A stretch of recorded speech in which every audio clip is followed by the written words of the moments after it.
É um privilégio muito grande estar aqui com vocês. Eu sou Caroline Vargas, eu sou de Maringá, no Paraná. E eu trabalho com a prevenção e a violência contra a criança e adolescente. Sou psicóloga clínica e também atuo na escuta qualificada, na perícia e no laudo técnico para juiz quando há uma suspeita de abuso sexual. É com muito carinho que eu estou aqui nesta noite, já estou aqui o final de semana. Nós tivemos um treinamento com o FLOC de aconselhamento bíblico infantil. E ali a gente desenvolveu recursos para essa turma de conselheiros serem conselheiros ativos aqui na igreja. Então, as crianças elas vão poder ser acolhidas na sua necessidade. Você entende a preciosidade que é fazer parte de uma igreja que olha para a necessidade do Cordeiro, capacita pessoas para que use a Bíblia como um instrumento e fale assim, olha, eu tenho aqui uma palavra poderosa capaz de transformar tudo na sua vida. Você crê nisso? E através desta palavra viva, eficaz, poderosa, então, crianças vão ser transformadas para a glória e honra do Senhor. Então, igreja, estou muito alegre de estar nesse final de semana com vocês. Nós estamos em especial com o FLOC, com o Ministério Infantil, né? E FLOC, eu descobri que ele significa rebanho. E a palavra de hoje, eu vou falar um pouco sobre o aprisco, sobre o rebanho, sobre o papel do pastor, a função da ovelha, e como a gente cuidar do aprisco que a gente tem da nossa casa, mas principalmente como honrar o aprisco que nós estamos aqui nesta igreja. Então, aprisco fala sobre lugar seguro. Eu sei que aqui muitos de vocês são adultos, já viveram muito tempo da sua vida, e se eu te perguntasse para você, aonde você se sente seguro? Hoje, você possivelmente poderia falar, na minha casa, eu encontrei esse lugar. Mas se eu fizesse essa mesma pergunta com você lá atrás, lá na sua infância, será que você daria a mesma resposta? Será que você cresceu em uma casa onde você encontrava essa proteção, essa provisão, tinha alguém que trabalhava, que provia, e o seu trabalho era só descansar, crescer em segurança? Sabe, quando chega muitas pessoas aqui com ansiedade, fala, porque ansiedade todo mundo tem, gente, é uma emoção, tá? Como a felicidade, como a alegria, como o medo, como o nojo. Então, assim, o que acontece? Dependendo como você tem essa emoção de uma frequência e uma intensidade, faz com que ela torne patológica. E crianças que não têm a presença de um pai, não têm a provisão de uma casa, que não vê na sua família esse ambiente seguro e protegido, são crianças que tendem a sentir muito mais essa emoção, a ponto de virar patológico, a ponto dessa criança não saber e medo do que vai acontecer no amanhã, e ela entende que ela tem que pegar tudo para ela e se preocupar com as coisas. E aí tem a nossa geração, que é de adultos extremamente ansiosos, né? E é muito interessante, porque uma vez estudando no curso da cura das emoções, lá na congregação onde eu frequento, na nossa igreja, e nós trabalhamos com esse sentimento da emoção, e a emoção é muito legal, esse exemplo, porque ela é como se fosse uma criança preocupada com o que vai comer, mas a casa tem um banquete. A casa, o pai, ele prepara um lindo jantar, assim, uma mesa, sabe, mesa posta, e tem muita fartura naquele lugar. Então, a criança come, ela se sente satisfeita com aquilo, e depois, à tarde, depois do almoço, ela fica na frente da TV, da geladeira, e o pai ali angustiado, falando, menino, por que você não vai para a TV? Por que você não vai jogar bola? Por que você não vai brincar? E essa criança, ela fica olhando para aquela TV, para aquela geladeira e fala, eu não sei o que eu vou comer daqui a pouco. E o pai fala assim, não se preocupa, sou eu que vou prover, sou eu que vou suprir, sou eu que vou cuidar, vai brincar. Mas a criança, ela não consegue brincar. A ansiedade no adulto é mais ou menos assim, você não consegue descansar. Você fica preocupado com o amanhã, com o que vai acontecer. Por que eu introduzi isso? Porque é a falta da confiança de um pai. A ansiedade, ela tem raiz na paternidade.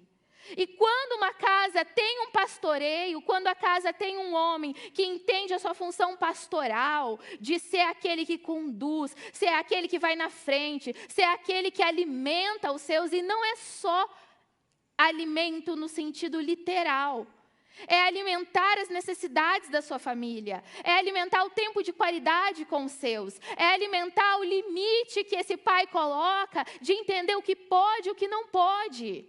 É o alimento de autonomia. E o que é autonomia? Vocês sabem o que é autonomia? É fazer sozinho. Errado.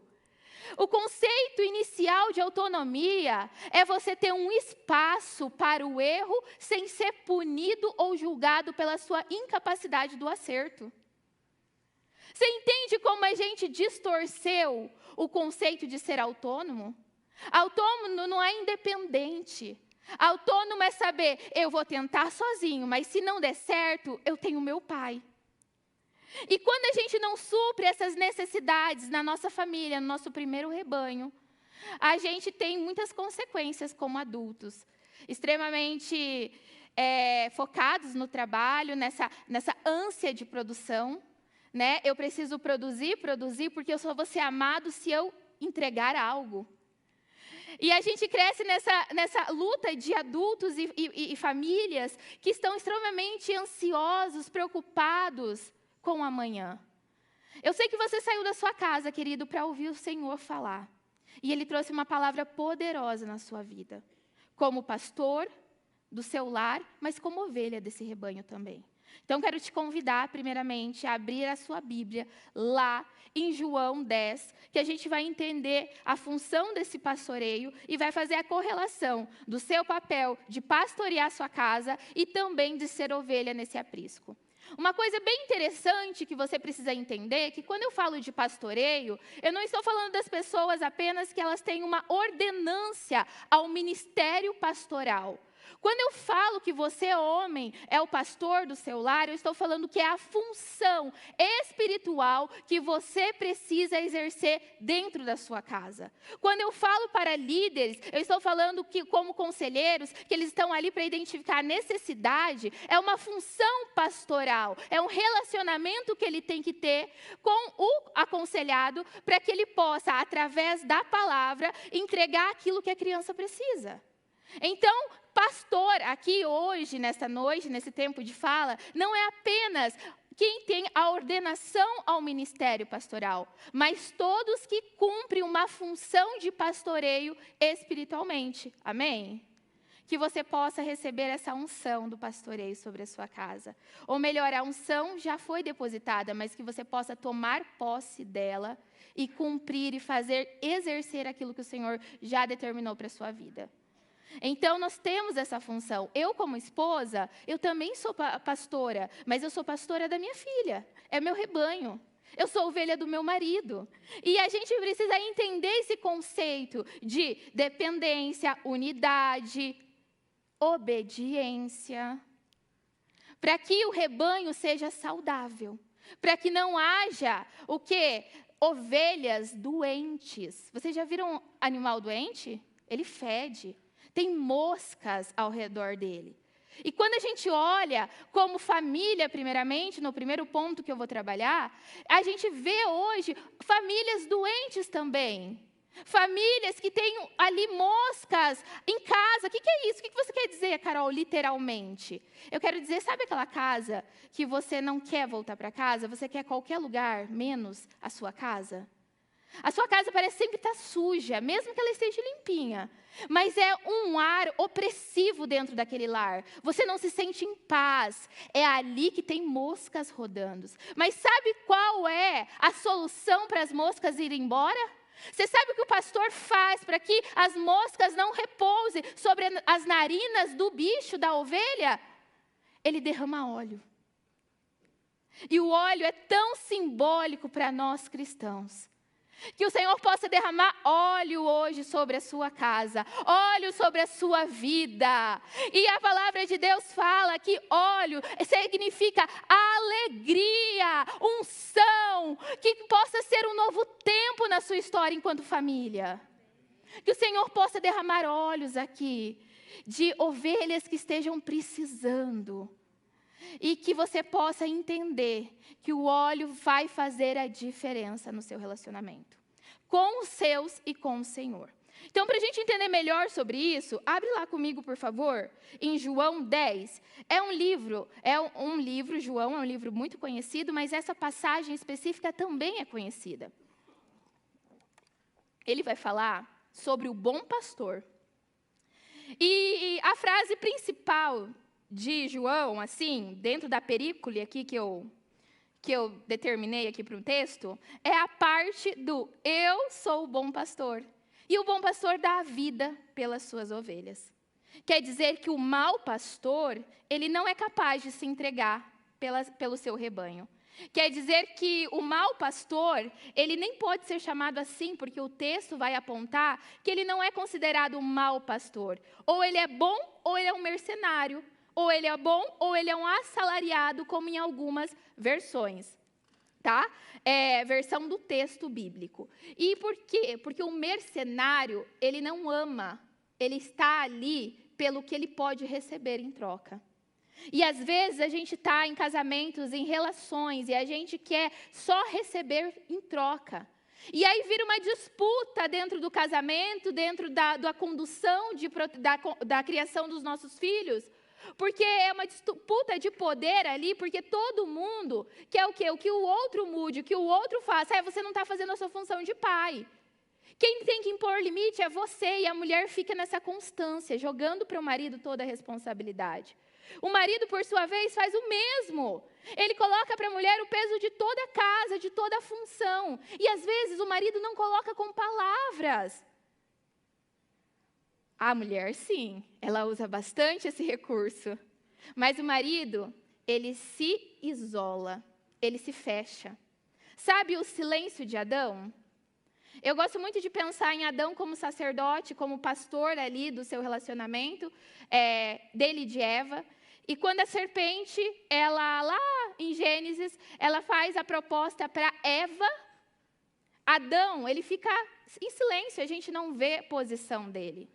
A gente vê a cobra conversando e dialogando com a mulher caindo no papo da cobra, e a mulher, então, ela vai e oferece e convence. É isso que a gente tem, nossa grande habilidade de mulheres de convencer os nossos esposos com jeitinhos, carinhos, forma de falar, né?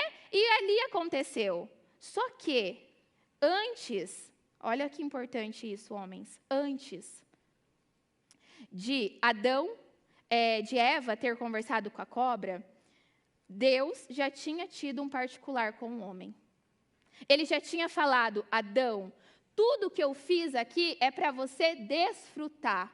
Olha Deus na função de bom pastor, dizendo: olha, você só precisa comer.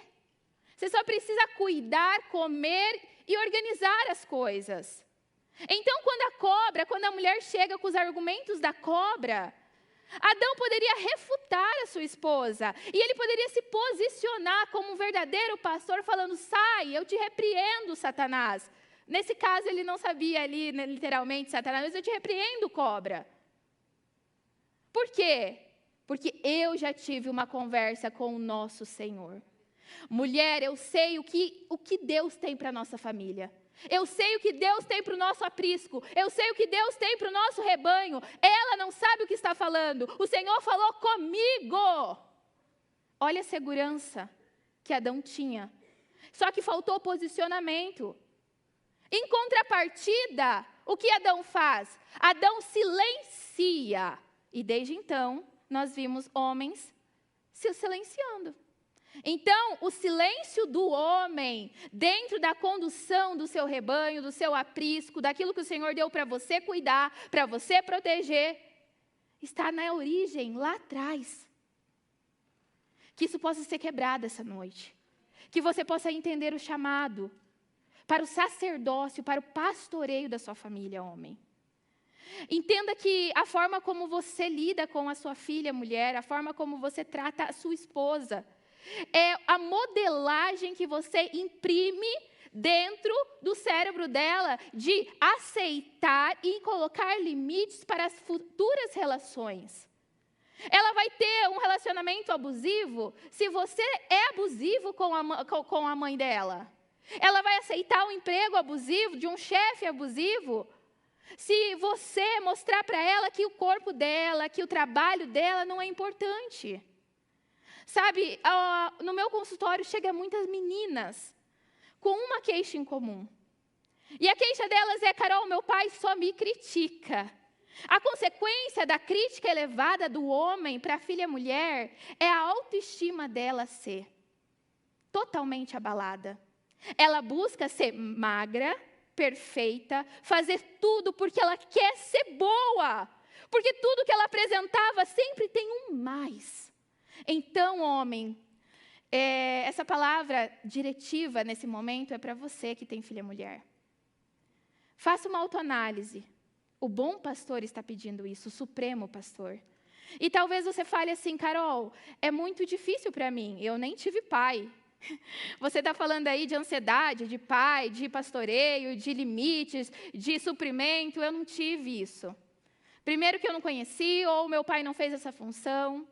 Eu quero te dizer uma coisa muito importante. Você, homem, mesmo que você não tenha uma referência, nenhum pai terreno é bom o suficiente como o Pai Celestial. Todos nós aqui temos um bom pai, independente do nosso pai biológico. Deus, como pai, Ele é o modelo da sua masculinidade, Ele é o modelo da sua paternidade, Ele é a sua referência. E sabe o que é lindo? Quando nós somos adotados na família de Deus, através de Cristo, o Supremo Pastor, quando nós fazemos, então, nós já não estamos mais órfãos, porque além de um pai, a gente ganha uma família, Ele coloca a gente numa casa. E você faz parte, esse aprisco é a casa de onde o Senhor te colocou. Talvez você chegou aqui solteiro, e aí encontrou uma varoa, uma esposa para você compartilhar a vida, no começo. Talvez você chegou aqui sem um rumo, e através da voz do bom pastor, você entendeu que Ele te escolheu para estar nesse lugar. Você ouviu a voz, porque você é a ovelha do rebanho dele. E o que a gente vai ler, o texto que a gente vai estudar é: as ovelhas reconhecem a minha voz. Que você possa entender que é o Senhor falando contigo. Porque apesar da palavra ser a mesma, e o intuito ser a mesma, hoje de manhã a gente foi para um outro foco a princípio. Então entenda, o Senhor está falando com você especificamente. Está falando para o culto da noite. É uma palavra do Senhor, do seu Pai para o seu coração. Então seja uma ovelha que fale assim: Senhor, eu aceito o tratamento da Tua palavra, porque você vai ver o que eu vou ler agora. Da Tua palavra na minha vida. E não importa quanto tempo você tem de casamento, quantos anos os seus filhos têm. O Senhor te colocou na função de pastorear a sua casa. Não negligencie o chamado do pastoreio. Assuma isso. Você vai ver a prosperidade, não apenas financeira, mas em todas as áreas, no seu rebanho chamado família. Amém? Vamos para o texto, então? Olha só, João 10 vai dizer assim: eu lhes asseguro, aquele que não entra no aprisco das ovelhas pela porta, mas sobre outro lugar, é ladrão e assaltante. Aquele que entra pela porta é o pastor da ovelha, ou das ovelhas. O porteiro abre a porta e as ovelhas ouvem a sua voz. Ele chama as ovelhas pelo nome e ele leva para fora. E depois ele conduz as suas ovelhas, mas ele vai adiante delas. E aí elas se seguem. Por quê? Porque elas conhecem a sua voz. Mas nunca seguirão um estranho. Na verdade, elas fugirão dele, porque elas não reconhecem a voz de estranho. Jesus usou essa comparação, mas eles não compreenderam. Eles não entenderam, quando Jesus contou essa parábola para o seu povo, eles ainda não entenderam. Então Jesus teve que recontar essa história, agora não falando de uma figura longe, agora se colocando como modelo. Olha lá no versículo 7 o que diz. Então Jesus afirmou de novo: digo-lhes a verdade, eu sou a porta das ovelhas. Todos os que vieram antes de mim eram ladrões e assaltantes. Mas as ovelhas não ouviram. Eu sou a porta. Quem entra por mim será salvo. Entrará e sairá e encontrará pastagem. O ladrão vem apenas para roubar, matar e destruir. E eu vim para que tenham vida em abundância. Eu vim para que tenham vida em abundância. Ele veio para que você tenha vida em abundância. O Senhor Jesus Cristo veio para que a sua família viva em abundância. Ele veio para que você tenha vida em abundância. Eu sou o bom pastor. E o bom pastor dá a vida para as suas ovelhas. O assalariado não é pastor, a quem as ovelhas pertencem. Assim, quando vê o lobo, eles abandonam e fogem. Mas quem é o bom pastor? O nosso Senhor Jesus. Ele é o nosso pastor. Então, diante desse texto, que o Senhor possa abrir seu coração para eu trazer 3 ensinamentos aqui. E agora eu vou entrar mais na área da proteção e você vai entender como proteger o seu filho também. Coloca para mim, por favor, aquela tela que eu iniciei. De manhã eu mostrei essas 2 reportagens bem importantes para você entender do que eu estou falando. A primeira reportagem, ela vai falar que o Brasil, ele é o país que tem mais cristãos no mundo. Então, nessa reportagem, ele vai dar essa afirmativa. Nós somos o maior país em números de cristãos. E nós somos o maior país em todo o mundo. E nós somos o 2º maior país protestante do planeta. Glória a Deus, posso ouvir? Aleluia! O bom pastor chegou para nós, para o nosso rebanho. Mas em contrapartida, eu me deparo com uma outra notícia. Essa é muito comum no meu trabalho. Essa estatística, ela aponta um dado muito importante. E ela vai falar que 68% dos casos de abuso sexual contra crianças e adolescentes vêm de pessoas próximas ou do currículo ali, do círculo familiar. São pessoas que frequentam a rotina da criança. São pessoas que fazem parte da história de meninos e de meninas. Eu sou de humanas. Eu não consigo fazer contas assim tão rápidos quanto o pessoal aí das exatas. Mas eu sei que essa conta não está batendo. Se nós somos o primeiro país se tratando de cristãos e o segundo se tratando em protestantes, por que 68% dos abusadores está na família? Como que está a família? Como está a sua casa? E aí que está. Graças a Deus, eu quero acreditar que o abuso não chegou lá, nos seus filhos. Mas talvez tenha chegado na sua vida. E talvez o que eu vou trazer agora aqui nesse primeiro momento é muito importante para que você proteja a sua casa. Depois eu vou levar para o âmbito da igreja, como a igreja é um lugar de proteção, mas nesse momento eu quero focar você como pai, pastor. Sabe o que mais protege meninos e meninas contra a violência sexual infantil? É uma família que tem uma comunicação e um relacionamento com seus filhos. O que você está querendo dizer? É uma família que fala sobre sexualidade. É uma família que desde pequena, desde bebê, ensina para um bebê o que é consentimento. O que é consentimento? Que ter o seu corpo respeitado e cuidado. Então, quando a mãe está ali trocando um bebê, como que eu vou ensinar a minha filha a entender que o corpo dela é algo importante? Quando eu, enquanto mãe, entendo que ela não é minha propriedade, ela não é meu objeto. Ela é uma pessoa, ela é um ser que tem direito. E, por enquanto, ela tem direito até antes dela nascer. É isso que a nossa Constituição dá. Então, quando eu toco numa criança, eu tenho que entender que eu não tocaria num adulto. dessa forma. E eu não preciso tocar enquanto criança. Você já percebeu que quando adulto, a gente não chega correndo e beija o adulto, a não ser que a gente tenha muita intimidade com essa pessoa e a gente saiba que ela fica bem com isso. Só que com a criança é natural. Às vezes é a primeira vez que a gente está vendo uma criança e a gente corre para pegar a criança no colo. Então, entenda que se a criança quiser carinho, você não vai precisar ir dar um abraço nela. Ela vai vir até você e vai te abraçar. Se ela confia em você, ela vai vir e vai sentar no seu colo sem que você coloque ela sobre o seu colo. Entenda e não faça esse movimento, mas fique disponível. E talvez mães falem assim, Carol, e tem muito disso também. Carol, o meu filho, ele não quer cumprimentar o vô, o tio, a avó, e eu fico morrendo de vergonha. E aí eu falo, como que é cumprimentar? Ela fala, ele não quer beijar. Eu falei, então tem duas coisas diferentes. O cumprimentar é educação. A gente cumprimenta as pessoas, mas o cumprimento não precisa ser com toque. Curitibano sabe bem o que é isso, né? Mas hoje de manhã, tinha um senhor aqui que ele me explicou por quê. Vocês sabiam por quê? Vocês sabem? Devido à colonização de vocês.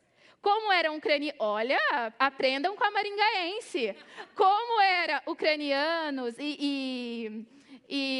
ucranianos, como que ele explicou, pastora? Ucranianos e alemãos.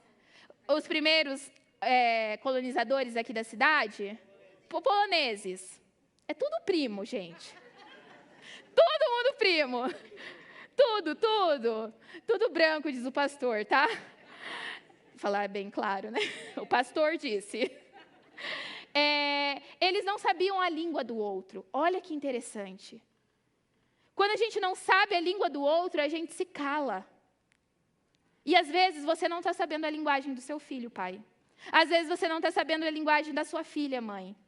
E aí, quando aquele pessoal que tinha tantas nacionalidades e línguas tão diferentes, elas vinham para cá, elas produziam coisas e ela tinha uma feira que era troca. E eles apontavam para a mercadoria e faziam a troca. Assim nasceu Curitiba. Segundo eu aprendi hoje de manhã com um curitibano aqui. Então, quando te chamarem de fechado, fala, não, é devido à minha colonização. Mas você, quando a partir do momento que você começa a falar uma língua só, não há mais distância. Pelo contrário, há conexão. Lembra da Torre de Babel? O que aconteceu? Quando há línguas diferentes, cada um faz uma coisa. Mas se uma família e uma igreja está comprometida na mesma linguagem, há uma conexão e um envolvimento na proteção das crianças. Então, uma igreja que protege é uma igreja relevante para famílias, para a sociedade, para a nação. É uma igreja que protege os filhos, porque quando os filhos são protegidos, o nome do Pai é glorificado.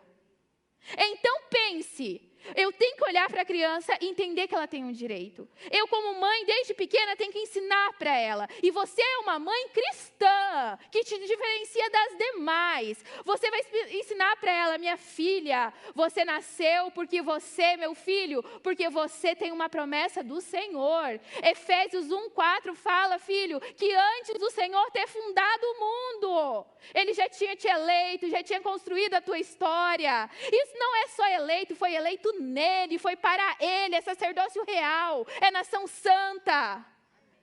Por isso que o seu corpo tem que estar cuidado, protegido, porque a partir do momento que você reconhece o Filho de Deus como seu Senhor, como seu pastor, então você recebe a presença do Espírito na sua vida, o seu corpo vira morada do Espírito Santo. E para ser morada, filho do Espírito Santo, tem que estar protegido, tem que estar limpinho, tem que estar cuidado. Por isso que cuidar do seu corpo é tão importante, meu amor. Você pode ensinar isso para uma criança de 5, 6, 7, 8. E à medida que o seu filho vai crescendo, você vai clareando para ele, entender quais são as dificuldades, os problemas que ele vai passando. Quando você troca um bebê, olha que interessante, quem tem aí, tem algum fisioterapeuta presente? Tem alguém que exerce? Enfermeiros? Olha que interessante, a enfermagem, não é a minha área, mas quando eu precisei desse serviço, ou quando eu trabalhei junto com saúde, eu percebi uma coisa. Toda vez que o enfermeiro ou um fisioterapeuta vai tocar no seu corpo, ele pede licença. Ele fala, olha, agora, para fazer esse procedimento, eu vou precisar tocar aqui. E você se sente o quê? Respeitado, porque você sabe o que vai acontecer. O que acontece com muitas crianças é que o abuso, ele não vem avisado. Ele vem através de brincadeiras, de cosquinhas, de brincadeiras de segredos. E essa gama, e a criança, ela não tem capacidade de se preparar para reagir. Então, quando você fala, filho, a mamãe vai trocar a sua fralda, converse com o seu bebê. Converse com o seu filho, com a sua filha, desde pequenos. Você está ensinando, filho, agora a mamãe vai passar o cinto de segurança, porque vai te proteger. Filho, agora a mamãe vai calçar a meia em você. Vai cuidar de você. Sabe por quê? Porque se alguém tocar no corpo dele sem pedir permissão, ele vai falar, está errado. Porque a minha mãe me ensinou que para tocar no meu corpo tem que me avisar e pedir e falar o que vai acontecer. Primeiro sinal de alerta para a criança. A proteção, apesar de maio, e a gente está nesse culto laranja falando sobre proteção, pastoreio, função familiar, prevenção da violência sexual infantil, ela não é uma coisa, numa data marcada. Ela acontece todos os dias. A gente não vai marcar um horário na nossa agenda, bater com a agenda do filho e vai falar, agora senta aqui, vamos conversar sobre prevenção. Olha aqui, essa anatomia do corpo humano. Não é isso, pais. Sexualidade, ela não é o ato sexual. Sexualidade é a autoestima do seu filho, é como seu filho se comunica, é como você se expressa. Isso é sexualidade. Acontece que talvez você não aprendeu a lidar com a sua própria sexualidade. E agora você se sente cobrado por algo que você não aprendeu. E está tudo bem, sabe por quê? Porque um aprisco como este, Alameda, ela preparou pessoas, ela treinou profissionais ali da infância para te ajudar. Se você tiver algum problema nisso, na condução do seu filho para a sexualidade, procure o FLOC.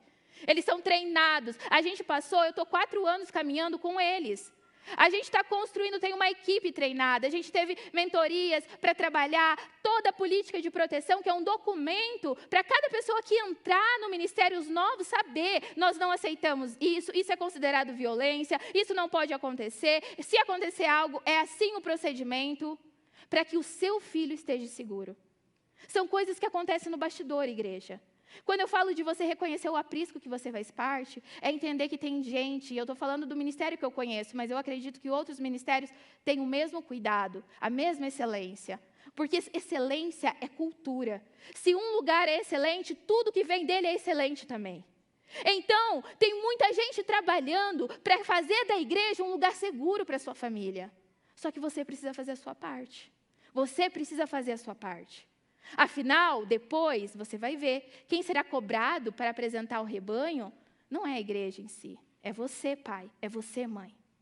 Então, não seja omisso, ou melhor, negligente. Sabe o que acontece? Eu trabalho muitos anos com vítimas, mulheres, crianças, homens, vítimas de violência sexual. E uma coisa muito comum que todos os casos têm.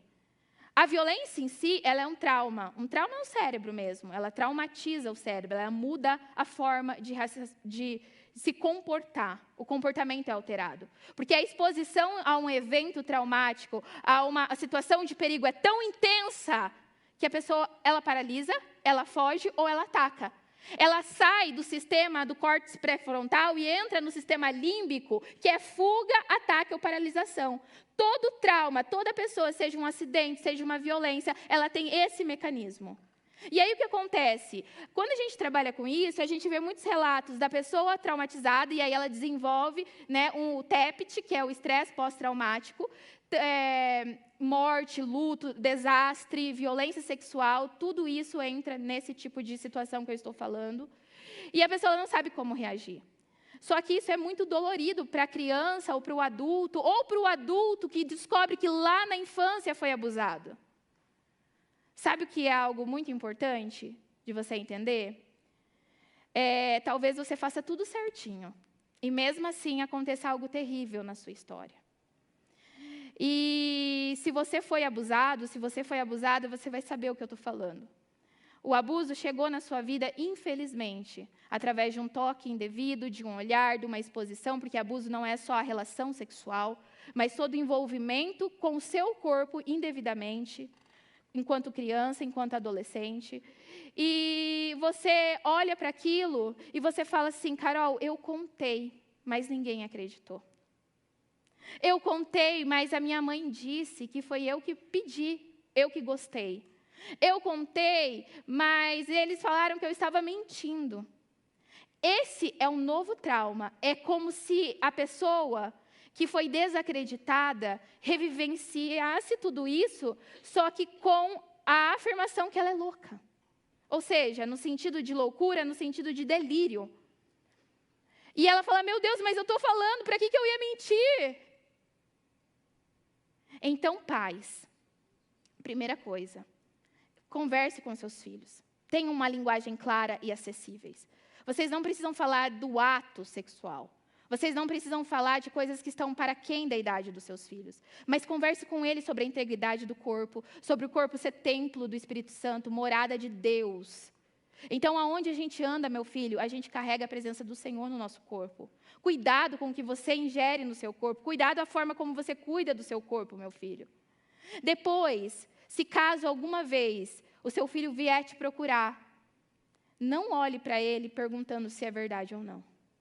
Acolha a dor. Entenda que 95% das crianças estão falando a verdade. 5% existe um caso de alienação parental por trás, um adulto induzindo a criança à tentativa de erro. Porque uma criança com idade de 5, 6, 7, 8, 9, 10, 11, 12, ela não tem capacidade de relatar detalhes de uma relação sexual, a não ser que ela tenha vivenciado ou ter sido exposta. E mesmo que ela tenha sido exposta sem ter toque, só com vídeos, filmes, isso também já é um abuso. Então, acredite no relato de uma criança. Elas são as vítimas. Tem em Provérbios 31:8 que diz assim: erga sua voz em favor de todos aqueles que não podem se defender. Seja um juiz bom e justo. Quem não pode se defender hoje na nossa sociedade, por mais que elas tenham leis, são as crianças. Por quê? Porque o testemunho dela é descredibilizado, por ela ser uma criança. Então, olhe para a sua família, converse com ela.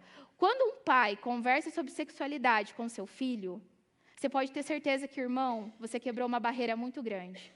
Quando você conversa sobre toques, meu filho, no seu corpo tem partes privadas. Sabe o que é partes privadas? E eu estou falando com os menores, porque aí depois você só vai regular a linguagem com os maiores. Partes privadas, meu filho, é todas aquelas partes que a gente usa roupa para nos proteger. Elas são privadas e elas têm uma função. Então, ela tem uma função exata do nosso corpo. E por isso que a gente precisa de roupas íntimas para cuidar do nosso corpo. Essas são partes privadas. Você, meu filho, não pode deixar que ninguém toque nas suas partes privadas, porque elas são só suas. O papai ou a mamãe, quando a gente fizer isso, a gente vai falar com você e vai te ensinar o mais cedo possível se cuidar. Gente, isso é pastoreio. Pastoreio é você estar com a sua família no caminho, durante o caminho. Sabe, pastoreio é você entender que você vai ter que sentar com seu filho 1, 2, 3, 4, 5 vezes e ensinar a mesma coisa. Só que o que acontece? Olha o que a palavra fala. As ovelhas conhecem a voz do seu pastor. Ou seja, o seu filho te conhece. E ele sabe como você é, não como você se comporta aqui dentro desse rebanho. Ele sabe como você é lá naquele aprisco, lá dentro da sua casa. Aqui, e aí o que acontece? Tem uma questão. Aqui os pais falam: não, eu me importo com o meu filho. Só que não tem culto doméstico, independente da denominação que você seja. Deus precisa ser entronizado na sua casa. Independente se você já participa de uma célula. Uma vez por semana, o seu rebanho precisa estar reunido e o alimento precisa vir ali. O Senhor precisa ser entronizado ali dentro da sua casa. Um devocional em família precisa ser feito. Ali é o seu rebanho. Alimento tem que ter ali também. Não espere a igreja fazer isso sozinho. Aí que é exigir da igreja. E olha que essa igreja tem muito a contribuir. Mas você tem a sua parte. E aí você se coloca nessa função. mas ainda não têm os frutos do Espírito. Mas exige que os seus filhos tenham. Carol, o que você está falando? Casos comuns. Pais são totalmente impacientes. Tem isso? As ovelhinhas estão lá no Kids, vou falar do que é real nos ministérios infantis pelo Brasil, pelo qual eu faço parte. E acabou o culto foi abençoado. Acabou 10 minutos atrasado o culto. Aí os pais começam a fazer a fila no Kids e ficam bravos. Ficam bravos com os voluntários, aqueles que estão servindo e pastoreando seus filhos. Aonde já se viu eu ter que esperar para pegar o meu filho? É assim ou não é, igreja? Hã? Fala para mim, não adianta olhar para o amigo e rir. E não é só aqui. Por quê? Porque pais, eles muitas vezes cobram o que não são. Entende? Olha o cuidado que uma igreja tem para proteger uma criança. Você tem noção que o que a gente está fazendo aqui, poucas igrejas têm essa coragem de abrir para temas tão polêmicos e delicados? Porque entendeu que precisa ser voz para quem não pode se defender. Entendeu que o Senhor chama a igreja a se posicionar. Uma igreja relevante é uma igreja que protege crianças. Porque se as estatísticas apontam que o índice de abuso é lá em casa, é lá na família, então vamos fazer da igreja esse lugar seguro. Então aqui ela vai saber o que é ser cuidada, amparada, pertencente. Ela vai se envolver nos ministérios. Ela vai contribuir com o que Cristo tem. Imagina se você tivesse uma igreja que olhasse para a sua dor quando você era uma garotinha, que acreditasse em você, que falasse, eu sei o que você está passando, mas a Bíblia tem uma história que fala exatamente o que você precisa. Imagina se alguém olhasse para você e falasse assim, eu vi a sua dor. Essa passagem em João, ela está estratégica.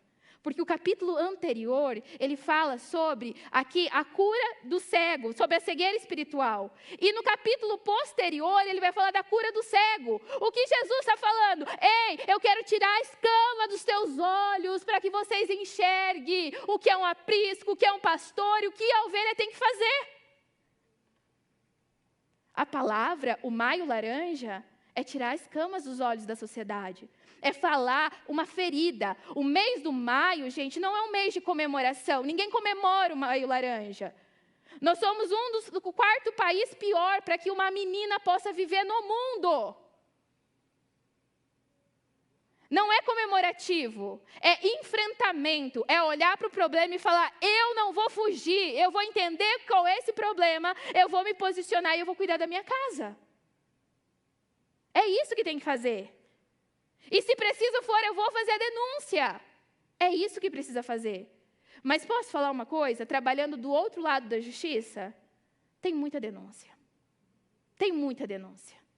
O processo da justiça dos homens, ele pode até falhar. Mas você tem um pastor que nunca falhará com você. Essa justiça da igreja, que é a esperança para o gentio. Essa esperança, meu irmão, é o que faz eu ter a plena convicção do evangelho, que é ele que supre todas as necessidades do ser humano. Porque nem sempre a justiça vai estar do lado certo. A verdade tem muitas formas, mas o Senhor que vê tudo, que nunca dorme, sabe o que acontece na vida de cada um dos seus. Então eu quero olhar, quero te convidar a você entender essa igreja que nós fomos chamados também como igreja para ser voz. Você faz parte dessa igreja. E essa igreja, meu irmão, ela deveria ser considerada muito importante. Sabe por quê? Porque ela foi o próprio Cristo que fundou Mateus 16, 18, que comprou com seu sangue, Atos 20, 28, e se identificou com ela como noiva, falando que virá buscá-la. A igreja é o corpo do Cristo ressurreto. Em 1 Coríntios 12, 12, Efésios 1, 22, 23, ela é a habitação do Espírito Santo. A igreja é você, meu irmão. Quando você honra o pastoreio da sua casa, você está glorificando o nome de Deus. Você está exercendo o seu propósito. Qual é o seu propósito? Vocês sabem qual é o seu propósito? O propósito de cada um pode ser individual, mas o propósito coletivo do crente é honrar e glorificar o nome de Deus. E a gente tem que fazer tudo em todas as áreas da nossa vida. O pastor falou algo muito interessante, e a gente trabalha muito essa visão lá na minha igreja. Você precisa ser o melhor, irmão. O melhor não pela competitividade, o melhor no teu trabalho, porque você é representante de Deus naquele lugar. Você, se é manicure, tem que ser a melhor manicure. Se você é advogada, você tem que ser a melhor advogada. Se você é médico, você tem que ser o melhor médico. Se você é administrativo, você tem que fazer além. Porque quando você está fazendo, as pessoas estão vendo ali um homem temente ao Senhor, que tudo que ele faz glorifica o nome de Deus. Por isso que enquanto pais e mães, o teu trabalho também tem que ser para a glória de Deus. Esse é o teu propósito. Estamos aqui para glorificar o nome de Deus. Porque senão, o momento que a gente fosse salvo, que a gente aceitasse Cristo na nossa vida, a gente podia morrer. A gente podia ser arrebatado, pronto. Então, o que acontece? Começa a tua caminhada. O dia que o bom pastor te chamou pelo teu nome, reconheceu você como parte dele, é para falar, eu farei ele e ele será para minha glória, a vida dele será para minha glória. A vida de Jó foi para a glória de Deus. E a glória de Deus para envergonhar Satanás. Porque foi o próprio Deus que olhou para Jó e disse assim, está vendo aquele Satanás? Aquele é servo bom e fiel. E Satanás falou, claro, você dá tudo para ele. E aí o Senhor falou, então vai, só não toque na sua alma. E aí no sofrimento de Jó, nas percas de Jó, no pior momento da vida de Jó, foi aonde Jó estava fazendo o seu propósito, glorificando o nome daquele que o criou. Esse foi o grande momento da vida de Jó. Não foi a restituição. Aquilo foi uma consequência de um servo bom e fiel. Mas que Jó entendeu que na sua dor era o motivo da sua glória. Que você possa entender que a sua família, por mais disfuncional que esteja, por mais problemática que seja, também será para a glória de Deus. Usa isso, irmã, não deixa Satanás querer envergonhar a sua história, não. Usa a sua derrota e coloca na cruz, porque a cruz é o instrumento de conversão. Sabe, a cruz é o momento da onde Satanás queria tirar vantagem, mas na cruz, Cristo, quando passou por ela, mudou tudo, porque o bom pastor, ele restitui, ele pega o que era instrumento de vergonha, instrumento de tortura de Satanás e glorifica o nome do Pai. Eu quero te convidar a você ficar em pé agora.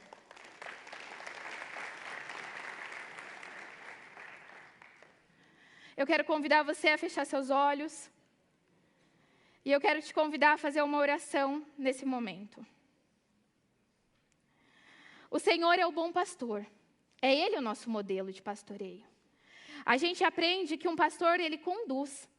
Ele vai na frente mostrando o caminho. Ele dá alimento.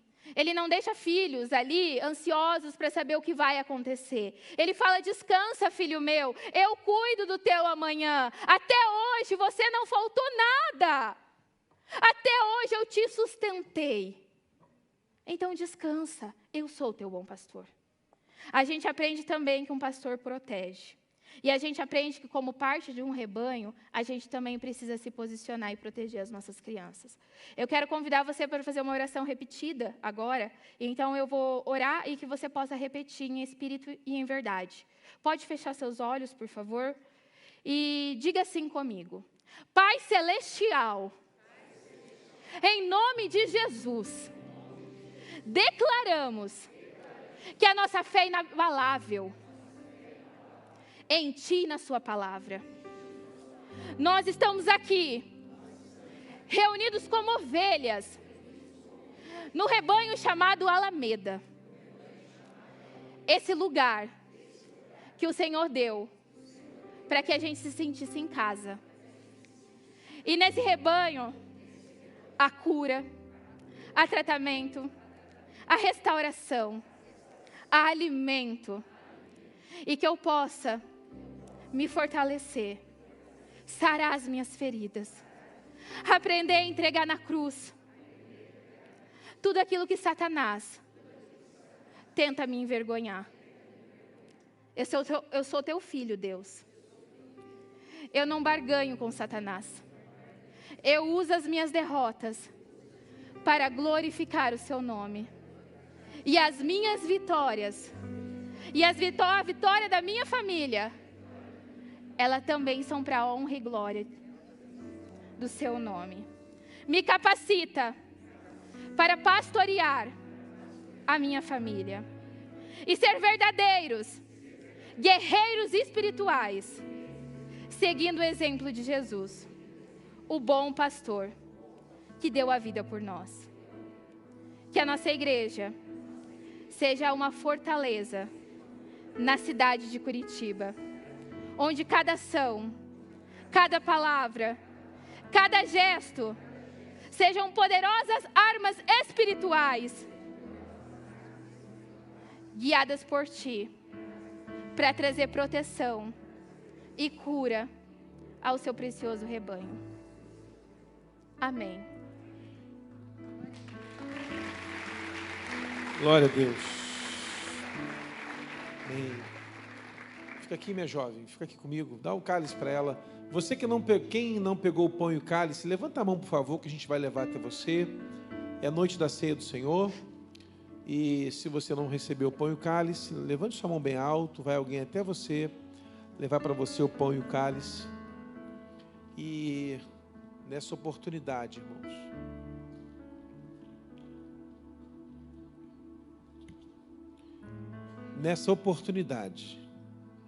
eu gostaria de orar com você, colocando diante do Senhor a sua família. É a ceia do Senhor.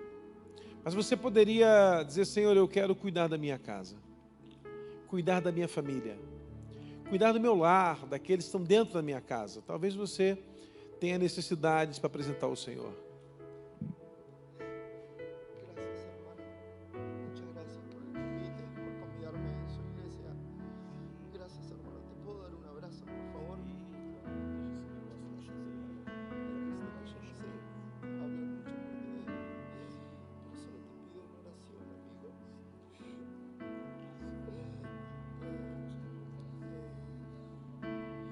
Boa noite, amigos.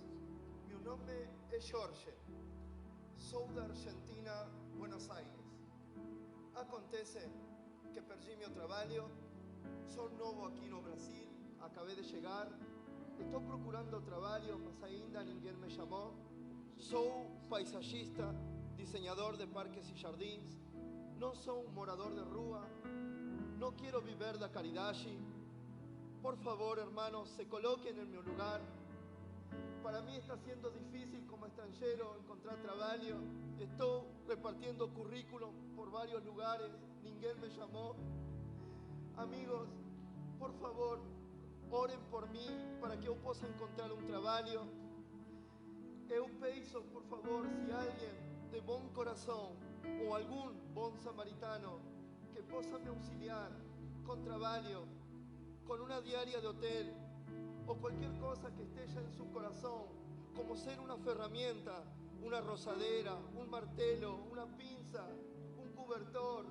Por favor, amigo, estoy precisando de ferramentas para poder trabajar. Yo no quiero vivir de caridad. O único que eu tenho es un PIX, tal vez possa servir. Eu posso trabalhar para vocês. Aí você me paga de a pouco. Por favor, amigo, só peço misericórdia. Quero trabalhar, mas ainda não sou. Amém. Vamos orar pela sua vida. Estende a mão para cá, irmãos. Amém, Senhor. Nós queremos abençoar a vida do Jorge, Senhor. Nós cremos que o Senhor há de suprir a necessidade em glórias por Cristo Jesus. Visita a vida e o coração dele agora, Pai. Que nessa noite, comece um tempo de milagre na vida dele, em nome de Jesus. Hoje o Senhor começa um novo tempo na vida dele. Hoje nesse altar, Pai, há a restauração da sua vida. Daqui para frente, Pai, tudo se faz novo. E tudo aquilo, Pai, que foi roubado pelo inimigo, vai ser restituído 7 vezes mais pelo Senhor, em nome de Jesus. Porque Ele está na casa do pão, onde há restituição, onde há restauração, onde há milagres, em nome de Jesus. Em nome de Jesus. Amém? Recebe ele aqui um pastor, segura aqui, pastor, ele vai sentar ali. Isso. Senta com ele ali. Uma luta, irmãos.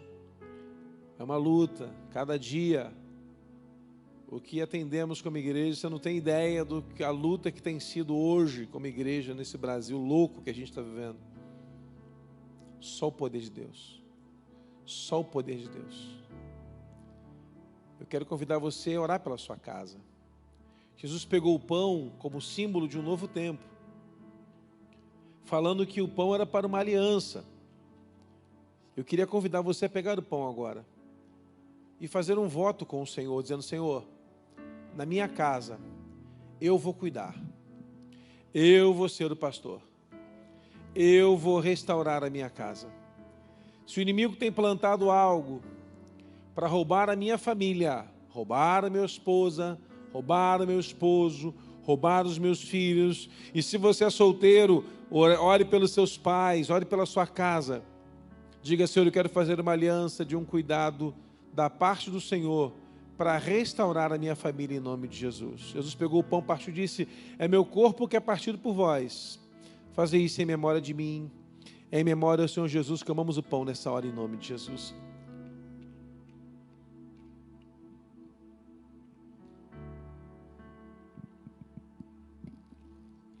Depois de haver ceado, Jesus tomou o cálice, dizendo: é uma nova aliança no meu sangue.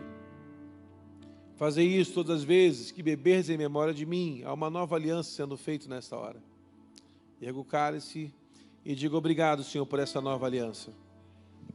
Diga: Senhor, eu serei um novo marido, uma nova esposa, um novo filho, um novo pai, e eu vou proteger minha casa até o final, em nome de Jesus. Tomamos, pois, o cálice nessa hora. Senhor, guarda a nossa casa, guarda a nossa família, que possamos, em nome de Jesus, ver a provisão e a bênção do Senhor nesse tempo. Que toda a nossa casa seja restaurada pelo Senhor, guardada pelo Senhor e protegida pelo Senhor, em nome de Jesus. Amém. Você pode glorificar o Senhor. Aplauda bem forte o Senhor onde você está. Aleluia.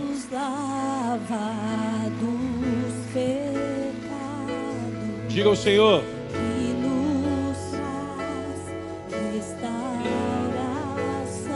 segura o varão aí, gente, que estava aqui.